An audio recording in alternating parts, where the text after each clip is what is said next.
السلام عليكم ورحمة الله وبركاته. الحمد لله رب العالمين والصلاة والسلام على رسول الله سيدنا محمد وعلى آله وصحبه أجمعين. அல்லாஹ் தஆலா நாம் செய்த பாவங்களை எல்லாம் மன்னிப்பானாக. நோயற்ற நீண்ட ஆயுளை குறைவற்ற செல்வத்தை தந்து அவனுக்கு பொருத்தமான வாழ்வை நாம் வாழ்வதற்கு அல்லாஹ் தஆலா தௌஃபீக் செய்வானாக. ஆமீன். ஸஹீஹ் இப்னு ஹுஸைமா என்ற கிதாபிலே வருகிற ஒரு ஹதீஸ், நாயகம் சொன்னார்கள், மன் நஸல மன்சிலன் ஃபகால அஊது பிகலிமாத்தில்லாஹி தாம்மாத்தி குல்லிஹா மின் ஷர்ரி மா ஹலக் லம் யதுர்ரஹு ஷைஉன் ஹத்தா யர்தஹில மின் மன்சிலிஹி தாலிக. ஒரு மனிதர் ஒரு புதிய இடத்திற்கு போகிறார். அந்த புதிய இடத்தில அவர் தங்குவதற்கு பயப்படுகிறார்.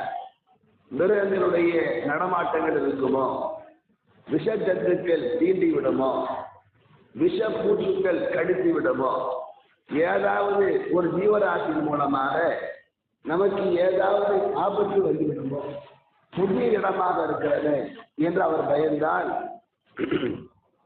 அப்படி பயப்படக்கூடிய அவர் இந்த துஆவை ஓதினார்.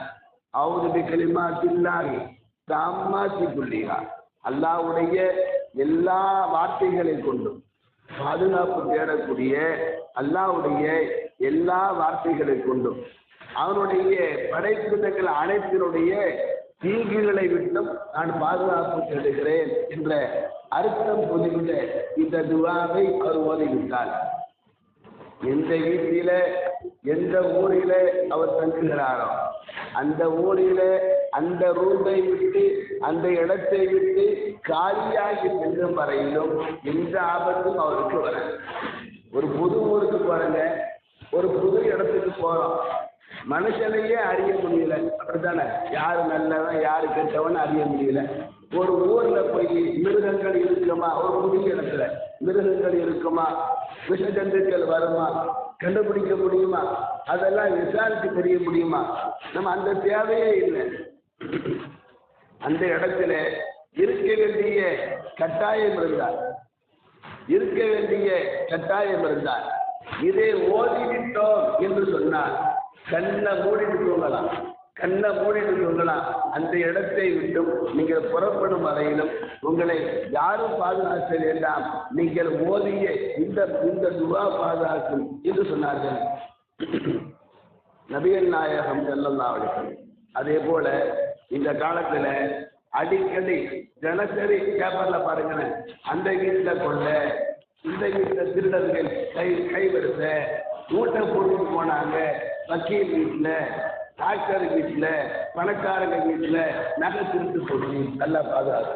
நண்பர்களே, அதற்கெல்லாம் ஒரு சிறந்த பாதுகாப்பு ரசூலுல்லாஹ் சொன்னார்.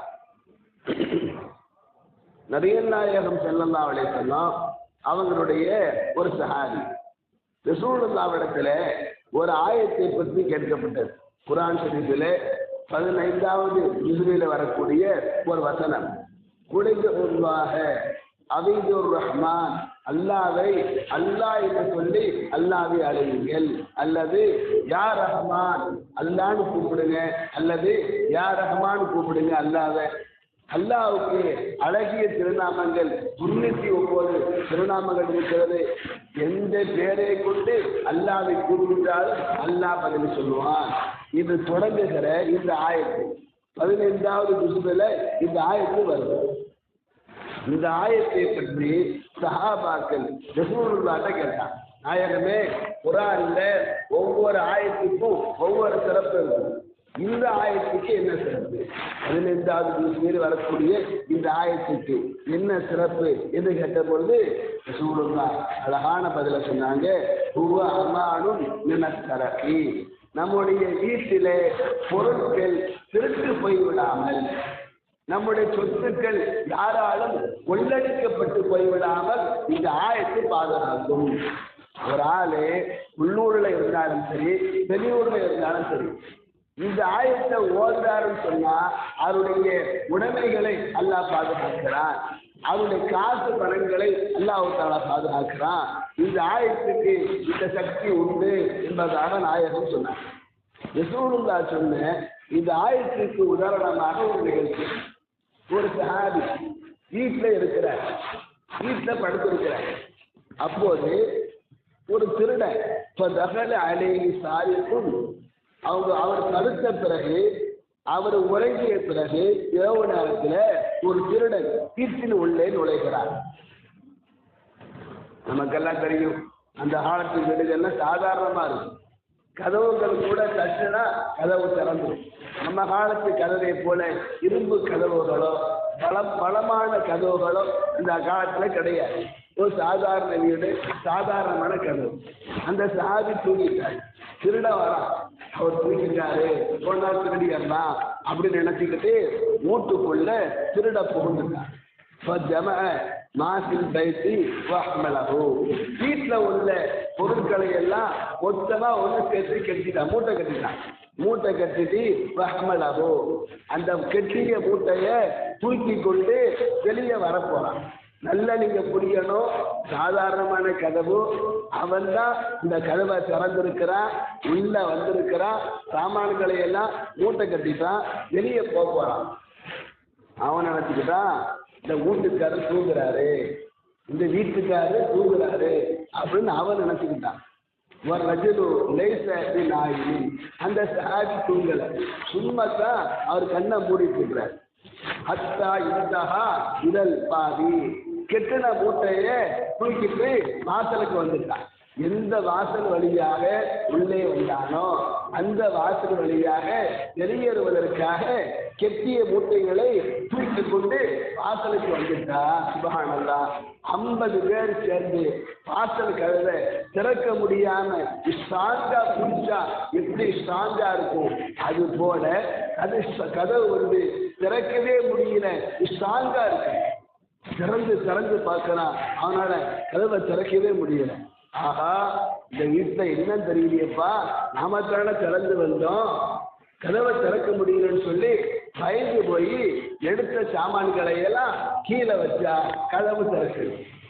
ஆஹா, கதவை திறந்துட்டு போயிடலாம நினைச்சு சாமான தூக்குனா கதவு அடைக்கும். அதிசயம், இது அல்லாஹ்வின் உதவி அன்பர்களே. அதாவது தானியங்கி கதவு மாதிரி ஆட்டோமேட்டிக் கதவு மாதிரி அதை வச்சா அது துறக்குது, எடுத்தா பூட்டு. அவனுக்கு வைக்கவும் மனசு இல்லை, எடுக்கிறதுக்கும் முடியல, கொண்டு போகவும் முடியல. என்னடா சேர்ந்து சொல்லி இப்படியே தாலிக்க சலாச மர்ராத், இப்படியே 3 தடவை செஞ்சான். வைக்கிறான், திறக்குது, எடுக்கிறான், பூட்டுது, இப்படியே 3 தடவை பண்ணான். அவனுக்கு ஒண்ணுமே ஒரு முடிவுக்கு வர முடியல, திணறான், திண்டாடுறான். இப்போ நகைக்க சாகிபம் செய்தி அந்த வீட்டுக்காரரு அப்பதான் அவர் சிரிக்கிறார். அவர் முடிச்சுல கிடக்கிறாரு, முடித்து கொண்டு கண்ணை மூடிக்கொண்டு இருந்தவர் இவன் படக்கூடிய பாட்டை பார்த்துட்டு சிரிச்சுட்டாரு. சிரிச்சுட்டு சொன்னாரு, தம்பி இன்னி அகசந்து வைத்தி, என் வீட்டில் நான் ஏற்கனவே பாதுகாத்துட்டேன். என்னங்க பாதுகாப்புக்கு வாட்ச்மேன்லாம் இல்லையே, பாதுகாப்பு அதிகாரி யாரும் இல்லையே, எப்படி பாதுகாத்தீங்க? ஸல்லல்லாஹு அலைஹி வஸல்லம் ஒரு ஆயத்தை ஓத சொன்னாங்க, 15வது புஸ்தகத்துல. அந்த ஆயத்தை நான் ஓதிருக்கிறப்பா, நீ போகணும்னு சொன்னா பொருளை வச்சா மட்டும்தான் உன்னால போக முடியும்னு சொன்ன உடனே ஆகா நான் பிழைச்சா போகணும்னு சொல்லி எடுத்த பொருட்களை எல்லாம் கீழே வச்சுட்டு அவன் ஓடிட்டான். நண்பர்களே, ஸல்லல்லாஹு அலைஹி வஸல்லம் சொல்லக்கூடிய ஒவ்வொரு சொல்லும் நான் அடிக்கடி சொல்லுவேன். நான் ஜும்மால பேசக்கூடிய பயானா இருக்கட்டும், தினசரி சுபூல பேசக்கூடிய பயானா இருக்கட்டும், ஆதாரம் இல்லாம கிதாபுல பார்க்காம பேசுறதே கிடையாது. துர்ருல் மன்சூர் என்ற ஒரு உலக பிரசித்தி பெற்ற ஒரு கிதாப், அந்த கிதாபுல தான் இந்த ஹதீஸ் வரும். கடைசியா ஒரு செய்திங்க, ரசூலுல்லாஹ் சொன்னாங்க, அபூ தாவூத் கிதாபுல வருது, எல்லா பிரச்சனைக்கு காரணம் ஷைத்தான் தான். பள்ளிவாசல் நுழையும் கொண்டு ஒரு துவா வரும், எத்தனை பேருக்கு தெரியல. பள்ளிவாசலை எழுதி போடும், உள்ள வரும் பொழுது அல்லாஹு மஃப்தஹலி அபுவாப ரஹமத்திக, எல்லா பள்ளிவாசலையும் எழுதி போட்டிருக்குது. அது ஒரு சும்மா தான் எழுதி போடும். எத்தனை பேர் பார்க்கிறாங்க, எத்தனை பேர் ஓதுறாங்க தெரியல. அல்லாஹ் மஃப்தஹலி அபுவாப ரஹ்மத், யா அல்லாஹ் உன்னுடைய எத்தனை அருள்கள் உண்டோ, வியாபாரம் ஒரு அருள், உடல் சுகம் ஒரு அருள், மன நிம்மதி ஒரு அருள், கண்ணியம் ஒரு அருள், செல்வம் ஒரு அருள், செல்வாக்கு ஒரு அருள், வீடு ஒரு அருள், மனைவி ஒரு அருள், மக்கள் ஒரு அருள், எத்தனை அருள்கள் உனக்கு உண்டோ எல்லா அருள் கதவுகளை எல்லா அருள் வாசலையும் திறந்து வை.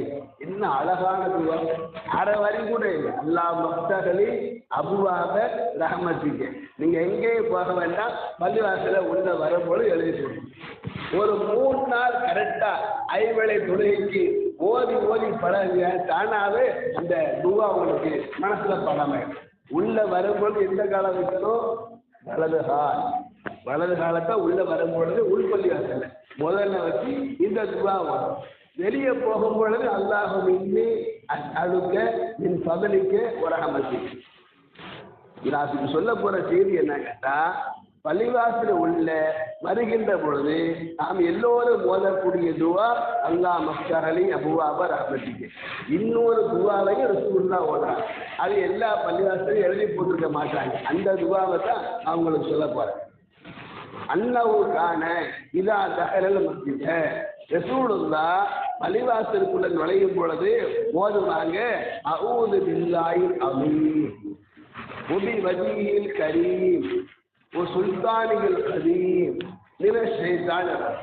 இந்த துவா ஷைத்தானை விட்டும் அல்லாஹ்வே என்னை பாதுகாத்தது. அந்த ஷைத்தான் இருக்கிறான நாசமா போனவன் பள்ளிவாசலுக்கு உள்ளேயும் கெடுக்கிறான், பள்ளிவாசலுக்கு உள்ள வந்தாவது விடுறானா, பள்ளிவாசலுக்கு வெளியே கெடுக்க ஷைத்தான் உள்ள வந்தாதான் ரொம்ப கெடுப்பான். பாருங்க, பள்ளிவாசலுக்கு வந்துடுவான், அங்க வந்து தொழுவான், தொழ விட மாட்டான். எல்லா சிந்தனையும் காணா போன சாமான்லாம் அங்கதான் ஞாபகம் வரும். தக்பீர் கட்டின உடனே ஒரு 2 நாளா ஒரு பொருளை தேடும், எங்க வச்சு தெரியாது. தக்பீர் கட்டின உடனே கரெக்டா ஞாபகத்தை வரும். இப்படி ஷைத்தான் இருக்கிறானே உள்ள வந்தா ரொம்ப கெடுப்பான். அப்ப இந்த துவாவை ஓதித்தா, இந்த துவாவை பெண்களும் ஓதலாம். ஆண்கள் வந்து பள்ளிவாசலுக்குள்ள நுழையும் பொழுது ஓதும். பெண்கள் என்ன பண்ணணும், பள்ளிவாசல்லாம் என்ன அர்த்தங்க, மஸ்ஜிதுக்கு என்ன அர்த்தம், மஸ்ஜிதுக்கு அர்த்தம் என்ன, தொழக்கூடிய இடம், அதான் மஸ்ஜிதுக்கு அர்த்தம். பெண்களுக்கு பள்ளிவாசலே அவங்க வீட்டில் வளமையாக ஒரு இடத்தை தொழுவதற்காக வைத்துக் கொள்ள வேண்டும். இன்னைக்கு அந்த இடம், நாளைக்கு இந்த இடம் வைக்கக்கூடாது. வீடு கட்டக்கூடியவங்க இன்ஷால்லா இனிமேல் புதுசாக யார் வீடு கட்டுறாங்களோ பிரேயர் அறை, சமையல் அறை, உறங்கும் அறை, விருந்தாளிகள் அறை என்று இருப்பதை போல பிரேயர் அறை, வணங்கும் அறை. நம்ம ஆட்கள் பள்ளிவாசல் ஆஸ்பத்திரிக்கெல்லாம் போனா அங்க போன பிறகு இவர் பேசுறார், எவ்வளவு பெரிய ஆஸ்பத்திரி கட்டி இருக்கிறான், இத்தனை கோடியில கட்டி இருக்கிறான், ஒரு பிரேயர் அறை இல்லையே. ஆனா இவர் ஊர்ல இருக்காரு, இவர் வீட்டுல பிரேயர் அறை கட்டியிருக்க மாட்டாரு, அங்கே போய் பேசுறாரு. அன்பர்களை இதுவெல்லாம் பறக்குது. அதாவது வீடு கட்டுவதற்கு பணம் கொடுத்தவன் அல்ல, எல்லாத்துக்கும் ரூபு பணம் கொடுத்து அவனுக்கு ரூபு கிடையாது. இன்ஷா அல்லாஹ் இன்னும் வீடு கட்டக்கூடியவங்க அப்படி செஞ்சு பாருங்களேன். ஒரு பறக்கட்டு வரக்கூடியவெல்லாம், பால் காட்சிக்கு வரக்கூடியவெல்லாம் பாராட்டுவோம், பாய் அழகா வீடு கட்டிருக்கல பாய் அப்படின்னு பாராட்டுவோம். நண்பர்களே, ஆக தொழக்கூடிய வீட்டில் ஒவ்வொரு நாளைக்கு ஒரு இடத்துல தொழாம பெண்கள் தொழுகைக்காக வேண்டி ஒரு குறிப்பிட்ட இடத்தை வைத்துக் கொள்ள வேண்டும். வீடு கட்டினப்பறம் இதுவையெல்லாம் பிறகு ஒன்றும் பண்ண முடியாது. வளமையாக ஒரு இடத்தை வைத்துக் கொண்டு அந்த இடத்துக்கு தொழுவதற்காக போகின்ற பொழுது எந்த இடத்துல தொழுவாங்களோ அந்த இடத்திற்கு தொழுவதற்காக போகின்ற பொழுது இந்த துவா. ஆக ஆண்கள் பள்ளிவாசல உள்ள நுழையும் பொழுது, பெண்கள் தொழக்கூடிய இடத்துல கால் வைக்கும் பொழுது இந்த துவா ஓதுட்டா என்ன பிரச்சனை, ஷைத்தான் சொல்லுவானா, இந்த துவா ஒரு நாளை பார்த்து ஷைத்தான் சொல்லுவான், இந்த ஆளு இந்த துவா ஓதித்தான் இன்னைக்கு முழுக்க இந்த ஆள் பக்கத்துல என்னால போகவே முடியாது, என்னை விட்டு இந்த ஆளு தப்பித்து கொண்டான், என்னை விட்டு துவா ஓதுன இந்த ஆணு இந்த பெண்ணு பாதுகாக்கப்பட்டுட்டா என்று நம்மை பார்த்து ஷைத்தான் ஓடி ஒப்புக்கொள்கிறான். அவன் நம்மகிட்ட வரலன்னு சொன்னா நம்ம அவுளியாவா ஆயிடும். அவன் நம்மோடு குடியிருக்கிற காரணத்தினால தான் வாழ்க்கையில முன்னேற முடியும். அல்லாஹு தஆலா சொல்லப்பட்ட இந்த எல்லா துவாக்களையும் இந்த சிறு வசனங்களையும் நாம் ஓதுவதற்கு அல்லாஹு தஆலா தௌஃபீக் செய்வானாக. கேடுகளை விட்டும் பாதுகாக்கக்கூடிய கேடயங்கள் தான் இந்த துவா. வாஹிரு தஅவானா அனில் ஹம்துலில்லாஹி ரப்பில் ஆலமீன். அஸ்ஸலாமு அலைக்கும் வரஹ்மத்துல்லாஹி வபரகாத்துஹு.